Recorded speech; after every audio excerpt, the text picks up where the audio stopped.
Hej. Hej. Jeg har reserveret et bord. Til hvad er navnet? Mathilde? Mathilde, det kan jeg se. Og jeg kan se det udenfor. Vil du ikke hellere sidde indenfor? Jeg kan se, du har det rigtig godt. Jo, det vil jeg faktisk meget gerne. Kom med. Tak.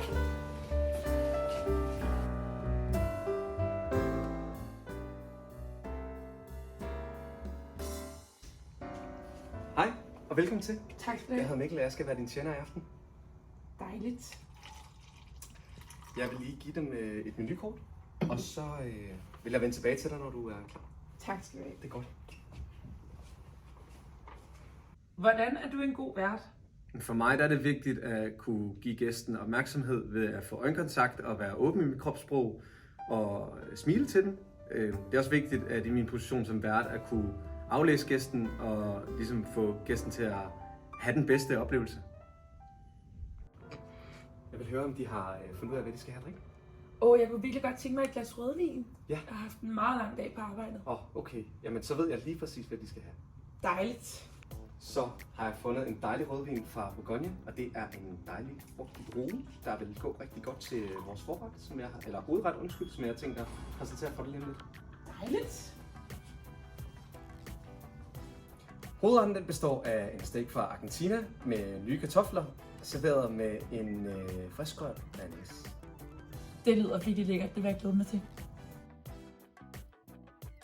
Hvordan håndterer du situationen, da hun spiller et glas vin?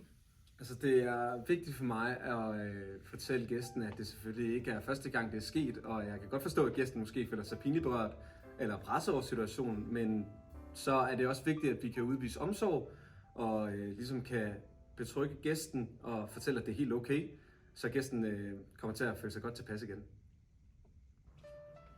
Så her er noget nyt rødvin til dem. Ej, tusind tak. Og igen, undskyld. Nej, det er helt okay. Det skal du ikke undskylde for. Det er sket for mange andre før dig, så Ja. det er helt okay. Det er godt. Hvis du har brug for andet, så sig bare til. Tusind tak. Det er godt. Hvordan havde du det, da du spildte et glas vin? Jeg følte mig meget utilpas og pinligt berørt til at starte med.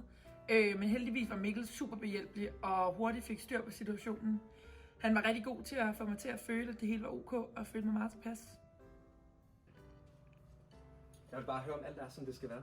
Det er så fint det hele. Tusind tak. Fantastisk, det er godt. Og du siger bare til, hvis der er noget. Tak. Hvordan var dit besøg? Jamen, jeg kommer jo ind og bliver mødt af en meget åben vært, der spørger, om jeg kunne tænke mig at sidde indenfor, i stedet for udenfor.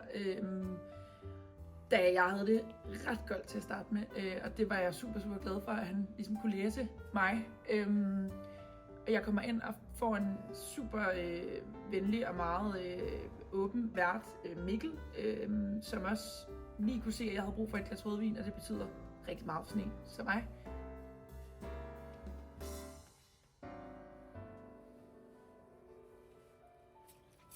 God aften. Håber alting har været, som det skulle være. Det har været helt perfekt. Tusind tak. En god aften. Hej, hej. Maden var rigtig i orden.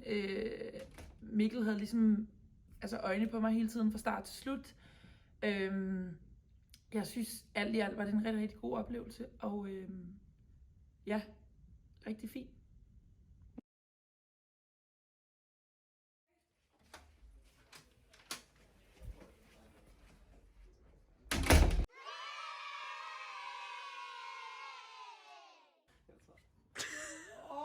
Det er så ringe, det er.